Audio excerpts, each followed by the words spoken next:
Voilà. Amen, amen. Amen. Voilà, nous bénissons le Seigneur. Aujourd'hui, c'est notre culte spécial. Il y a culte spécial de portes ouvertes. Je suis en train de déclarer, avant d'aller loin dans le message de ce matin, que par votre présence en ces lieux ce matin, que de portes vous soient ouvertes dans le nom puissant de Jésus-Christ de Nazareth. Amen. Comme il est écrit dans l'Apocalypse, c'est l'Éternel qui ouvre de portes ouvertes que personne ne peut fermer. Je suis en train de déclarer que les portes des bénédictions, les portes des opportunités, les portes de bonne santé, les portes des finances s'ouvrent dans ta vie, dans ta famille, ce matin, au nom de Jésus-Christ de Nazareth. Voilà. Alors, nous sommes en train de continuer avec notre série que nous avons commencé sur la vision. Répétez après moi, la vision. La vision. À haute voix, la vision. La vision. Encore la vision. La vision. Voilà, la vision. Et nous bénissons le Seigneur. Le Seigneur est en train de nous faire énormément du bien. Le dimanche passé, nous avons eu à définir la vision. Et voilà, nous avons montré plusieurs facettes de la vision. Le message est encore en ligne sur YouTube. Donc, ceux qui ont besoin d'écouter le message, vous pouvez aller écouter. Mais on a beaucoup plus martelé sur un passage biblique qui est notre passage biblique de base pour cette série que nous allons lire. Nous allons lire la parole de Dieu au nom de Jésus. Amen. Proverbe 29, verset 18. Quand il n'y a pas de révélation, dans d'autres versions on parle de la vision, quand il n'y a pas de révélation, quand il n'y a pas de vision, le peuple ne connaît aucune retenue. Mais s'il respecte la loi, il est heureux. Dans une autre version, on parle de quand il n'y a pas de vision, le peuple est sans frein. Mais bienheureux, c'est lui qui garde la loi. Amen. Amen.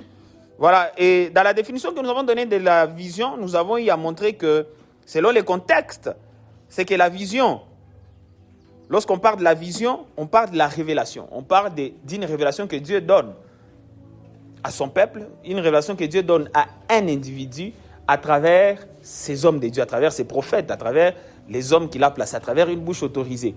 Donc, il s'est fait connaître, il fait connaître les desseins d'une personne ou d'une nation ou d'un peuple à travers le bouche de ses serviteurs, les prophètes. C'est une révélation spirituelle que Dieu donne. Et deuxièmement, nous avons montré que la vision, selon le contexte, il y a eu passage tout ça fait aussi allusion à la loi de l'Éternel, ou la Torah, ou la parole de Dieu, ou la Bible, mon contexte et tout. Amen, amen. Et que donc, si nous voulons connaître, et aujourd'hui, je pense que je vais encore entrer un peu en détail par rapport à ça, mais ce que nous avons compris avec la définition de la vision, c'est que si nous voulons connaître la vision, premièrement, la vision, ce n'est pas d'abord une image d'un futur que nous désirons, mais c'est beaucoup plus nous aligner par rapport à un plan que Dieu a pour la vie de chacun de nous. Amen, amen. Amen, amen. Voilà. Alors aujourd'hui, je ne veux pas rentrer dans le message est encore en ligne, mais aujourd'hui, je vais maintenant parler de comment est-ce qu'on reçoit la vision. Répétez après moi, comment recevoir la vision. Oui, parce que c'est une question que, généralement, nous nous posons. Nous connaissons déjà la vision, le plan de Dieu pour notre vie. Mais même si c'est le plan de Dieu pour notre vie, ça n'empêche que nous aussi, nous devons planifier. On a essayé un peu de montrer toutes ces choses, on a essayé un peu de parler aussi ces choses à long et à large les dimanches passés. Alors, que ce soit la partie où nous, en fait, nous nous alignons par rapport au plan de Dieu, par rapport à notre vie, nous ne devons pas croiser les bras, nous devons aussi faire quelque chose. Nous ne devons pas recevoir la volonté de Dieu ou le plan de Dieu par rapport à notre vie de manière passive. Nous devons aussi apporter quelque chose. Nous devons contribuer, nous devons faire quelque chose. Mais avant de contribuer, la question qui se pose, c'est comment recevoir la vision. C'est la question que plusieurs personnes peuvent se poser. Comment est-ce qu'on reçoit la vision? Il y a plusieurs jeunes qui se posent la question, comment on reçoit la vision? Il y a des gens qui peuvent dire, voilà, j'ai une vision. Je crois que j'ai reçu une vision, j'ai reçu une révélation. Mais comment est-ce que tu saurais que tu as reçu? La question, c'est de savoir comment est-ce que normalement on reçoit. Comment est-ce qu'on reçoit une vision? Amen, amen. Et c'est autour de ce sujet que nous allons donner une exhortation ce matin, toujours dans la série sur la vision. La façon de recevoir la vision. Et dans mes recherches, j'ai découvert qu'il y a plusieurs façons de recevoir la vision, mais il y a 4 voies principales par lesquelles nous recevons la vision. Amen, amen. Et ce matin, je vais partager avec vous les 4 voies fondamentales par lesquelles nous recevons la vision que Dieu a pour notre vie. Amen, amen. Alléluia. Alléluia. Alléluia. Voilà. La première voie par laquelle nous recevons la vision que Dieu a pour notre vie, c'est à travers ce que j'appelle la révélation spirituelle. Répétez après moi, la révélation spirituelle. La révélation spirituelle. À haute voix, la révélation spirituelle. La révélation spirituelle. La révélation spirituelle. La révélation spirituelle. C'est la première voie par laquelle nous recevons la vision. La révélation spirituelle. Lorsqu'on parle de la révélation spirituelle, c'est souvent cette révélation que nous recevons soudainement et souverainement de la part de Dieu. Lorsqu'on lit l'histoire de Paul, l'apôtre Paul sur les chemins de Damas, l'apôtre Paul, il avait un plan pour sa vie. Il avait un plan qui s'était assigné d'aller tuer toutes les personnes qui s'appelaient des chrétiens. C'était le plan qu'il avait. Il avait même reçu l'ordre d'aller décapiter, d'aller persécuter toutes les personnes qui s'appelaient des chrétiens. C'était le plan de sa vie, c'était le plan qu'il avait, le projet qu'il avait pour sa vie. Mais sur les chemins de Damas, il a rencontré de manière surnaturelle Jésus sur les chemins. Il a reçu une révélation qui a changé le parcours de sa vie. Et c'est ce type de révélations qui font partie de voies par lesquelles Dieu nous communique la vision qu'il a pour notre vie. Amen, amen. Amen, amen. C'est la vision spirituelle. La vision spirituelle. Et parfois, Dieu n'attend pas que nous cherchions la vision. Il vient nous percuter. C'est une intervention souveraine, souvent spectaculaire. Il y a une voix, une lumière, un songe ou une conviction intérieure ultra puissante. Il y a une révélation. Mais on a senti qu'il y a quelque chose que toi tu as reçu. Et même lorsqu'on parle de cette histoire de Paul, Paul lui voyait, d'ailleurs déjà il était déjà aveugle, mais il écoutait la voix de Jésus, mais les gens qui étaient autour de lui n'écoutaient pas la voix de Jésus. Et il a reçu.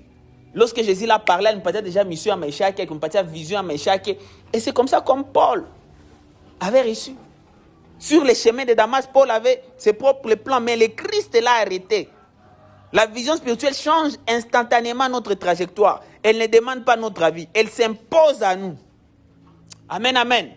Alléluia. Alléluia. Alors, face à une telle révélation, notre seule réponse doit être l'obéissance, tout comme Paul qui a dit, je n'ai pas désobéi à la vision céleste. Vision à quoi nous avons une vision à quoi surnaturelle.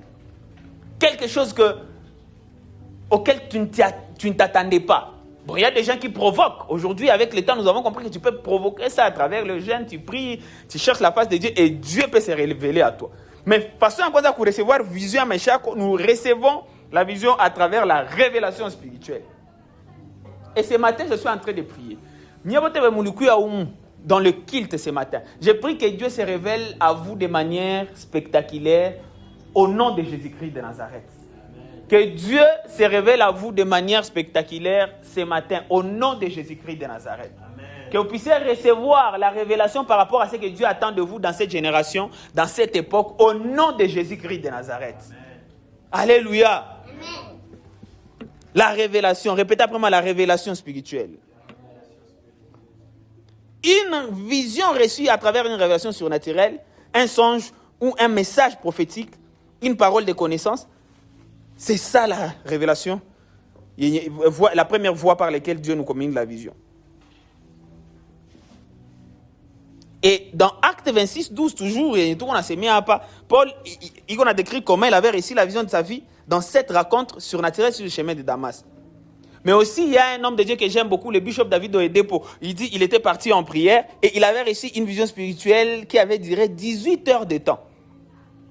Après les visions à 18 heures de temps, il commençait la mission et la commission. Ce qu'on appelle Louis-Nash Chapelle. Amen, amen.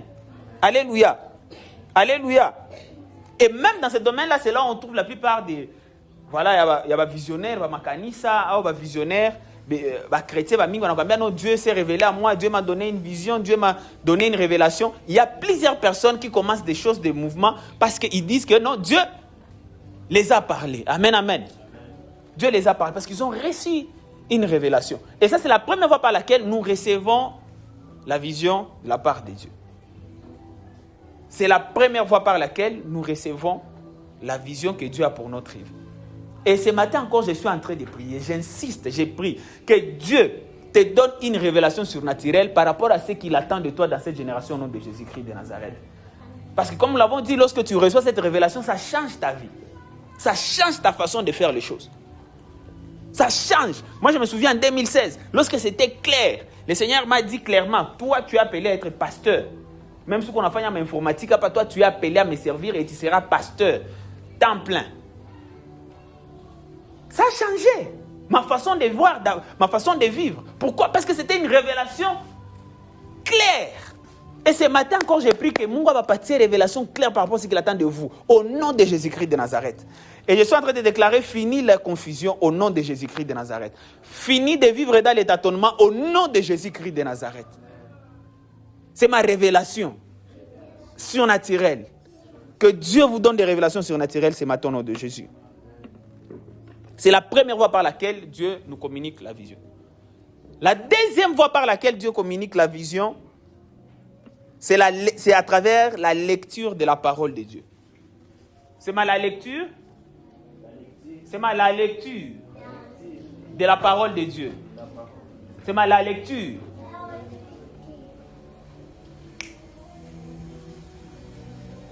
C'est la lecture de la parole de Dieu. C'est la lecture de la parole de Dieu. Il y a quoi mais c'est la vision vient à travers la révélation surnaturelle. Il y a pile la vision vient à travers surnaturel ou spirituel. C'est la même chose. Surnaturel ou spirituel. Il y a pile on reçoit la vision à travers c'est la lecture de la parole de Dieu. C'est la lecture de la parole de Dieu. Deuxièmement, on reçoit la vision à travers la lecture de la parole de Dieu. Et ce matin, je suis venu vous annoncer que j'ai fini la Bible cette année pour la 3e fois. Est-ce qu'on peut acclamer le Seigneur pour ça?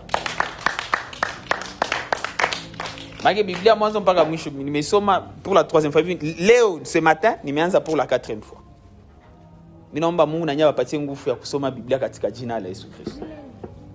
Alors, lorsqu'on reçoit la vision à travers...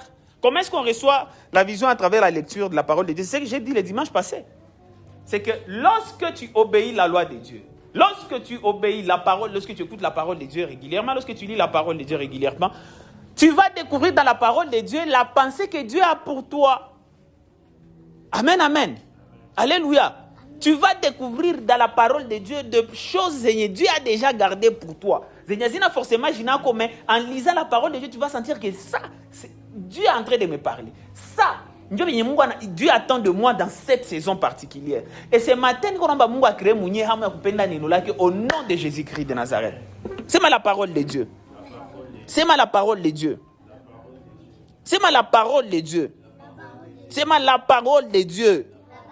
C'est la parole de Dieu. Si vous cherchez la vision de votre vie, fermez les réseaux sociaux et ouvrez la Bible. Nous fungez les réseaux sociaux, les gens passent tout le temps à la télé, les réseaux sociaux et tout. Ouvrez vos Bibles. En lisant la Bible régulièrement, si vous lisez la Bible régulièrement, Dieu va te parler. Amen, amen. Dieu va te parler. Dieu va te démontrer la vision claire de ce qu'il attend de toi. En lisant la parole de Dieu. Malheureusement, plusieurs chrétiens n'aiment pas lire la Bible. Plusieurs chrétiens n'aiment pas lire la Bible. C'est ça le problème avec plusieurs chrétiens. Normalement, les chrétiens vont vivre mon flou. Mais il est à histoire au nom de Jésus-Christ de Nazareth. Toi, tu auras la lumière parce que tu vas aimer la lecture de la Bible. Et ce matin, j'ai pris que Dieu vous donne l'amour de la lecture de sa parole. Katika Jina la Yesu Christ. C'est la lecture de la parole de Dieu. La lecture de la parole de Dieu. Dans la Bible, il y a l'histoire d'un roi qui s'appelle Josias. Un jour, il a demandé qu'à ce qu'on lise la loi pour lui. Josué, c'est l'un des rois de Yibal-Kamataka royaume en étant petit. Il était jeune. Il était trop jeune. Et je pense qu'il devait avoir, 11 ans si je ne me trompe pas. Il a demandé qu'à ce qu'on lise la loi dans le royaume. Et lorsqu'on était en train de lire la parole de Dieu, la Bible dit, tous les peuples plaira, en commençant par le roi, tous les peuples plaira. Pourquoi? Parce que lorsqu'on a lu la parole, ces gens ont réalisé que ce qu'ils étaient en train de vivre était en contradiction des paroles que Dieu avait prononcées sur leur peuple. Lorsqu'ils ont lu la parole de Dieu, ils ont compris que non, ils s'étaient déjà écartés de la volonté de Dieu par rapport à leur peuple et par rapport à leur vie. Et la Bible dit quoi? Le roi Josias a que déclenché réforme au royaume. Pourquoi? Parce que la parole de Dieu avait été ouverte et elle avait été lue à la nation. Et il y a une réforme au royaume. Il y a Israël. Et ce matin, je suis en train de prier. Pendant que tu vas continuer, tu vas aimer, tu vas chérir la lecture de la parole de Dieu, il y a des réformes qui vont se faire dans ta vie au nom de Jésus-Christ de Nazareth. Par exemple, il y a plusieurs personnes aujourd'hui qui vivent dans la pauvreté. Mais si on est donc en somme à la Bible, tu vas te rendre compte que dans le plan de Dieu, il n'a jamais voulu que nous puissions être des pauvres. Alors, pendant que tu vas lire la parole de Dieu, j'ai pris que Dieu te montre les secrets pour avoir accès à ses finances au nom de Jésus-Christ de Nazareth. Il y a des gens qui croupissent, ils sont des chrétiens, mais ils croupissent avec la maladie, avec le manque. Je suis en train de prier pendant que tu vas lire la parole de Dieu, que tu découvres les secrets que Dieu a donnés pour que vous vivre une santé divine, au nom de Jésus-Christ de Nazareth. Alléluia. Alléluia. La parole de Dieu. Nous devons aimer la parole de Dieu. Lorsque tu lis la parole de Dieu, il y a beaucoup de très bonnes choses qui se passent dans ta vie. Dans mon contexte de ta vision, lorsque tu lis la parole de Dieu, vision est de plus en plus claire. Lorsque tu lis la parole de Dieu, tu lis la Bible régulièrement, vision est de plus en plus claire. Quand elle est flou, il n'a pas mon HD, il n'a pas mon HD, il n'a pas 4K. Le chakwa 8K. 8K, njo niveau ayou, il y a un TT. Maïcha Kounengia Mouika au nom de Jésus-Christ de Nazareth. Ta vision là, tu as fait une dimension à Wika au nom de Jésus-Christ de Nazareth. Mais ambia voisin que sur ma Bible. Mon goût c'est m'ambia sur ma Bible. C'est ça, vous voyez, nous nous embrouillons trop. Et pourtant le secret est là, simple. La lecture, c'est la raison pour laquelle le diable attaque les chrétiens. Il ne veut pas que vous puissiez lire la Bible parce qu'il n'y en a que sur ma Bible. Attachome. Le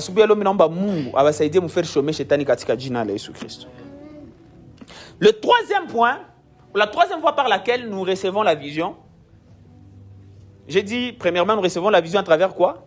La révélation spirituelle. La révélation spirituelle ou surnaturelle. Deuxièmement, nous recevons la vision à travers la lecture de la parole de Dieu. Et troisièmement, nous recevons la vision à travers une préoccupation profonde. C'est une préoccupation profonde. C'est une préoccupation profonde. Répétez après moi. Une préoccupation profonde. Voilà. À travers une préoccupation profonde. Le pasteur ou l'apôtre Roland Dallot, il avait prêché une prédication, l'une des prédications préférées, Zangou, que j'aime chez lui. C'est une prédication qu'il avait intitulée « Ta frustration, ta vocation ». Ta frustration, ta vocation. Il nous avait dit ce qui te frustre généralement, ça indique là où Dieu est en train de t'appeler. Et ce matin, je suis en train de prier que moi va partir ma préoccupation profonde, va partir ma frustration, va partir, on appelle ça un fardeau saint. Va partir fardeau saint katika jina la Jésus Christ. La vision vient premièrement à travers la vision surnaturelle, deuxièmement à travers la lecture de la Bible, et troisièmement à travers une préoccupation profonde. Ce qui te frustre, un fardeau, fardeau takatif.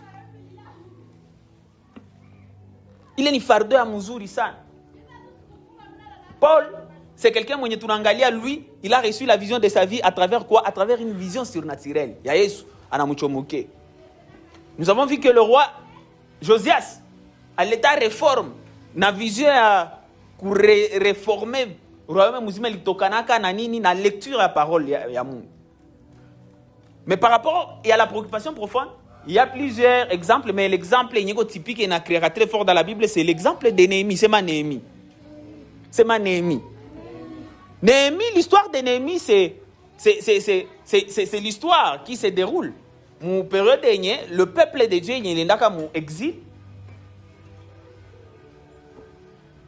Et il y a une déporté. Il y a une déportation. Alléluia. Alléluia. Déportation. Alors, lorsqu'ils étaient en train de quitter mon déportation, banarudia kwa Jérusalem, banakutana Jérusalem, isha ribika. Basha bomola mabibamba, basha bomola bibambazi ya ville. Basha bomola kila kitu. Il n'y avait pas de vie. Et Néhémie, lui, il travaillait pour le roi. Il travaillait pour le roi. Il travaillait mon cours et à roi. Alikuwa bon va domestiquer ba roi. Alors senya balikuwa biko na muletea rapport wanamwambia l'équipe ya watu balikuwa basharudia Jérusalem wanambia non tulifika Jérusalem maintenant on a rencontré là-bas que miraille ya Jérusalem isha toboka isha ribika vitu viko mubaya atuka vitu viko faux. Haiko ile Jérusalem c'est tuliwaka. Haiko ile Jérusalem yenye watate yetu balituambiaka. Haiko ile Jérusalem vraiment walikuwa natuexpliquer isha ribika maki hakuna maisha. Tunaangalia kusata tutashibakilia tu. Bible inasema Néhémie en écoutant lorsqu'il recevait l'information, ile information walikuwa biko na mupati. Bible inasema ikegusa roho yake sana. Amen amen. Ikegusa roho yake sana, acha niwasomee le passage. Néhémie chapitre 1er. Hein? Bible inasema Néhémie roho yake ikechamuka.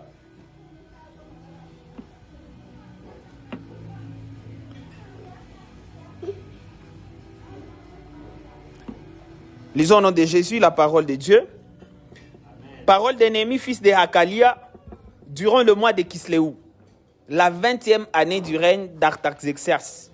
Alors que je me trouvais à Suse, la capitale, Hanani, l'un de mes frères, est arrivé avec quelques hommes de Juda. Je les ai interrogés au sujet des Juifs rescapés de la déportation et au sujet de Jérusalem. Ils m'ont répondu, les rescapés de la déportation se retrouvent là, dans la province, au comble du malheur et du déshonneur. La muraille de Jérusalem est pleine de brèches et ses portes ont été réduites en cendres. À cette nouvelle, je me suis assis, j'ai pleuré, j'ai porté les dés durant des jours, gênant et priant devant le Dieu du ciel. Waouh! Et j'ai dit, éternel Dieu du ciel, Dieu grand et redoutable, toi qui conserves ton alliance et ta bonté à ceux qui t'aiment et qui te respectent, tes commandements, je te prie, prête-moi une oreille attentive et que tes yeux soient ouverts. Écoute la prière que moi, ton serviteur, je t'adresse en ce moment, jour et nuit. J'intercède pour tes serviteurs, les Israélites, en confessant leurs péchés. C'est que nous avons commis contre toi. Oui, ma famille et moi, nous avons péché. C'est certain, nous sommes mal comportés envers toi. Nous n'avons pas respecté les commandements, les prescriptions et les règles que tu avais données à ton serviteur Moïse. Souviens-toi donc de la parole que tu as ordonnée à ton serviteur Moïse de prononcer. Si vous vous montrez infidèle, je vous disperserai moi-même parmi les peuples. Je peux même m'arrêter par là. Mais, en fait, ce qui m'intéresse beaucoup plus dans ce contexte, nous sommes en train de voir comment est-ce que Néhémie lui avait réussi sa vision. C'était à travers l'information qu'il y avait comme désolation, miraille, milango zisha bomoka, il y a des brèches, matundu ziko miraille sharibika, vitu viko mubaya sana. La Bible dit ces messieurs akianza lia, akigêner, akijambia non. Il y a quelque chose qui doit changer. Il y a quelque chose qui doit changer. Il a réussi la vision de sa vie. Et si vous lisez un peu voilà, jusqu'à la fin du livre, vous allez découvrir que le gars, il a demandé la permission au roi afin qu'il aille réparer Jérusalem. Lui, il a reçu la vision, pas parce que c'était quelque chose de surnaturel, pas parce que forcément il y a eu la lecture de la Bible, mais parce qu'il a reçu une information, il m'a poussé à réfléchir sur les choses de la vie. Et il y a des gens ici, ils vont recevoir leur vision, Dieu va leur communiquer la vision à travers une préoccupation. Vous savez, Il y a des choses, ça te dérange, mais ça ne dérange pas d'autres personnes. Si on a fait face à Nangalia, cela veut dire que Dieu est en train de t'appeler à faire quelque chose dans ce domaine-là. Alléluia. Alléluia. Donc, ce qui te frustre généralement, ça indique la direction dans laquelle Dieu est en train de t'appeler à œuvrer. Et ce matin, je suis en train de prier que Dieu accentue. Frustration, c'est au nom de Jésus-Christ de Nazareth. Que Dieu accentue vos préoccupations profondes au nom de Jésus-Christ de Nazareth. Il est fardeau qu'on a par rapport à quelque chose, que ça pèse au nom de Jésus-Christ de Nazareth. Une préoccupation profonde. Dieu communique la vision aussi à travers une préoccupation profonde. Pas forcément à travers quelque chose de spectaculaire ou surnaturel ou spirituel. Pas forcément à travers la lecture de la Bible. Mais aussi des fois à travers quelque chose qui te gêne, qui te dérange. Si on a imaginé, qui la siku, si est toujours n'importe quoi magari. Pourquoi si peke na si goma hatuwezi tengeneza gari zetu hapa Goma? Unatia kwa markia kwa katika jina la Yesu Kristo. À qui je suis en train de m'adresser ce matin? Est-ce que niko mkanisa bien ou niko ku grande nation? Unasirika, unajambia jua nini tu. Mwile top 10 benye biko ndani ni watu tu biko États-Unis. Jua na message kwa mu top 10 ya milliardaire wa muduni. Amen. Sema asira takatifu. Sema asira takatifu. Sema asira takatifu.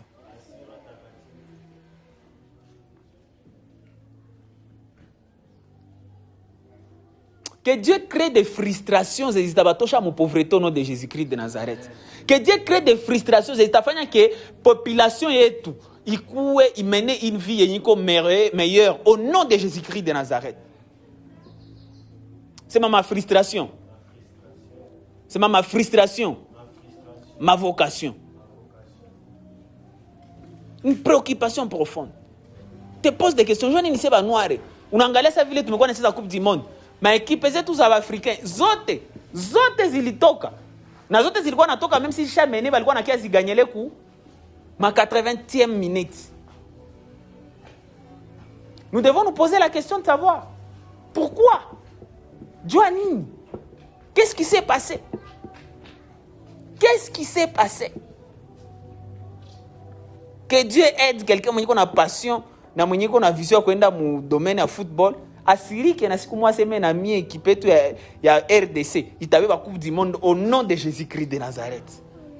À travers une préoccupation professionnelle, il prend ça à cœur, il n'a pas de préoccupation yake. Et c'est possible, c'est une vision qui est valide. Et j'ai pris que ce matin vraiment que Dieu accentue ces fardons dans vos cœurs au nom de Jésus-Christ de Nazareth. C'est suite aux injustices sociales, au racisme et l'apartheid que des hommes comme Martin Luther King Jr., des gens comme Nelson Mandela, s'étaient levés. Ils ont reçu la vision. Ils se sont dit non, il y a quelque chose qui doit changer. Il y a quelque chose qui doit changer. Ça n'a pas pourquoi il est ma injustice sociale et tout. Rosa Parks, elle a déclenché un mouvement. Il y a civil rights, il y a ma droit civil. Pourquoi? Parce que c'était dit non. Assez, c'est assez. Il y a quelque chose qui doit changer. À travers une préoccupation profonde. Les gens comme les Nelson Mandela se sont battus contre l'apartheid. Alléluia. Alléluia. Alléluia. C'était suite à la pauvreté et la misère de son environnement à Calcutta que Mère Thérèse avait reçu sa vision. Calcutta avait comme pauvreté moins terrible, extrême. Mais Mère Thérèse, elle se disait tout le temps, I hate poverty. I hate poverty. Et ça l'a poussé à faire des œuvres, de faire des choses et à rester même dans la légende ou dans l'histoire, comme l'une des personnes humanitaires que le monde n'ait jamais peut-être connu. Alléluia. Alléluia. Et il y a plusieurs histoires comme ça. Ces gens qui ont reçu la vision de leur vie, pas forcément à travers une révélation spirituelle, pas forcément à travers la lecture de la parole de Dieu, mais à travers une préoccupation profonde, quelque chose qui préoccupait leur cœur. Et j'ai pris vraiment que Dieu vous préoccupe ce matin au nom de Jésus-Christ de Nazareth. Il faut signaler qu'il est vrai qu'une préoccupation peut être une vision, mais il faut avoir un plan très clair de comment y arriver. Et pour clôturer le message de ce matin, premièrement, nous recevons la vision à travers Révélation surnaturelle. Deuxièmement, nous recevons la vision à travers la lecture de la parole de Dieu. Troisièmement, nous recevons la vision à travers une préoccupation profonde. Et quatrièmement, nous recevons la vision par association. C'est ma par association. C'est ma, nous recevons la vision par association. Par association. Ça, c'est à travers la transmission et les mentorats. Dans Deutéronome 34, verset 9, la Bible dit ceci. Josué, fils de Nun, était rempli de l'esprit de sagesse, car Moïse avait posé ses mains sur lui. Avait posé ses mains sur lui. Il avait reçu la vision de sa vie, car Moïse avait posé ses mains sur lui. Cela veut dire que Josué, lui, n'a pas reçu quoi? Il n'a pas reçu une révélation surnaturelle. Josué, ce n'était pas en lisant la parole qu'il avait découvert la vision que Dieu avait pour lui. C'est vrai, plus tard, on l'a recommandé de lire pour qu'il puisse réussir. Josué, ce n'est pas par une préoccupation profonde qu'il avait reçu la vision de sa vie. Josué a reçu la vision de sa vie parce que le grand visionnaire Moïse l'avait imposé les mains. C'est la vision par association. C'est la vision par association. La vision par association. Et c'est dans ces cas qu'en fait. Il y a plusieurs personnes qui n'ont pas forcément de grandes visions. Dieu ne les a pas donné la grâce d'avoir une grande vision pour eux-mêmes. Mais Dieu a fait qu'à ce qu'ils puissent aller submit. Ils aillent se soumettre. Ils aillent sous le leadership d'une autre personne, d'un grand leader. Et à travers ces grands leaders-là, il reçoit la même vision de ces grands leaders-là parce que le grand leader-là l'a associé, l'a impacté la vision que Dieu l'avait donnée. Amen, amen. Alléluia. Et c'est généralement ce qui se passe ici à Greatness. Toutes les personnes qui viennent ici à Greatness, aujourd'hui, ils ont des grandes visions, mais mon vision, il y a grandeur. Pourquoi? Parce qu'ils se sont associés à un grand leader au nom de Jésus-Christ de Nazareth. Et votre génération, on a déclaré des grandes visions, c'est à mon esprit et nous. Parce qu'il y a un grand aigle qui est devant vous ce matin. Au nom de Jésus-Christ de Nazareth. À qui je suis en train de m'adresser ce matin? Oh, Jesus. C'est ma... Yahweh. Alléluia. La vision par association. Josué n'a jamais eu une grande vision. Il a hérité la vision.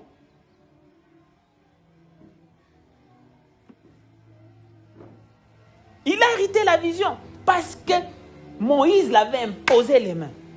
Parce qu'Alikalaka sur les pieds de Moïse. Il y a des gens qui veulent énouquer à Moïse. Mais Josué a énouqué à Moïse. Moïse a envoyé même des espions. Mais il y a Josué et Caleb, Benyé Abo. Ils étaient optimistes. Les autres, ils étaient là maintenant. D'ailleurs,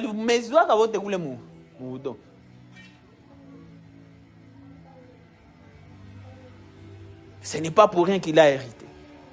Les disciples de Jésus n'ont jamais eu une vision quelconque à vous sauver Dunia. Ils ont reçu leur vision parce qu'ils étaient associés à Jésus. Jésus les a impacté la vision et jusqu'à aujourd'hui, nous aussi, nous sommes en train de prêcher la bonne nouvelle de Jésus-Christ. Pourquoi? Parce que Jésus, le grand leader, il nous a associés. Il a associé les apôtres ont associé les pères de l'église. Les pères de l'église, ils ont associé jusqu'à ce qu'un ancien évangile n'a tout fiqué et jusqu'à ce que l'évangile n'a pas fiqué par association. Amen, amen. Alléluia. C'est la vision par association. Il y a plusieurs leaders qui ont reçu des visions par association. Mon église de Kampala, à Toto Church, le fondateur, Pastor Gary, lui, il a reçu la vision. Il est venu en Afrique. On venait en Afrique, à Kampala, en 1983. Il a commencé une église. L'église a commencé officiellement en 1984, mais l'église, depuis 1983, ils étaient déjà en Ouganda, à Kampala. À l'époque, Kampala, c'était une ville compliquée, c'était une ville dangereuse. Mais ils sont quand même venus à Kampala et ils ont implanté l'église.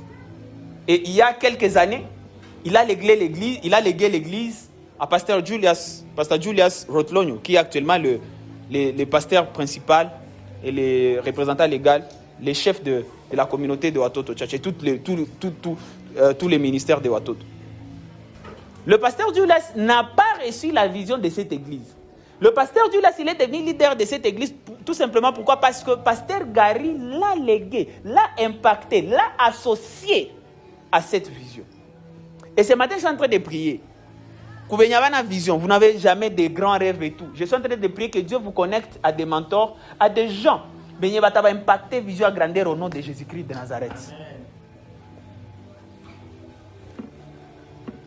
Il n'y a pas que l'histoire de Pasteur Gary, il y a aussi le pasteur Ken Luamba et même à Toms. On les avait laissés l'église. Ce n'est pas eux le visionnaire de Philadelphie. Non.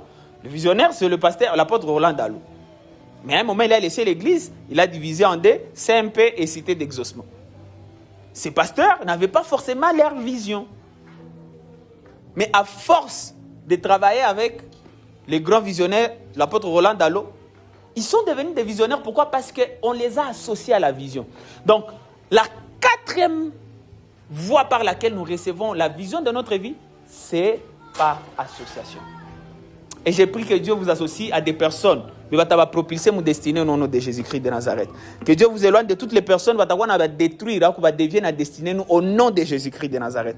Parce que autant Dieu peut te donner la vision de ta vie par association à travers un grand esprit, de la même manière, le diable peut te détruire en t'associant avec de mauvaises choses. Alors j'ai pris que Dieu t'épargne de mauvaises personnes sur ton chemin, au nom de Jésus-Christ de Nazareth. Au nom de Jésus-Christ de Nazareth. Au nom de Jésus-Christ de Nazareth. Et même dans les business, nous avons plusieurs personnes qui n'avaient pas forcément une grande vision bien définie de leur business. Mais à force de travailler pour un grand visionnaire, ils ont fini par adopter la vision du grand visionnaire. Alors, comme ici nous sommes à Greatness, on est encore le grand visionnaire au nom de Jésus-Christ de Nazareth. Et ce n'est pas grave si Dieu te connecte à un grand visionnaire ou tu as quoi associé au visionnaire quand même ça au nom de Jésus-Christ de Nazareth. Amen, amen. Voilà, alors je suis en train de clôturer le message. Comment est-ce qu'on reçoit la vision? Comment recevoir la vision? J'étais en train de dire, on reçoit la vision premièrement par la révélation surnaturelle, là, ou spirituelle. Deuxièmement, nous recevons la vision à travers la lecture de la parole de Dieu. Et troisièmement, on reçoit la vision à travers une préoccupation profonde. Et quatrièmement, pour finir, nous recevons la vision par association. C'est ma par association. Voilà, que Dieu bénisse sa parole. Que Dieu bénisse sa parole au nom de Jésus-Christ de Nazareth.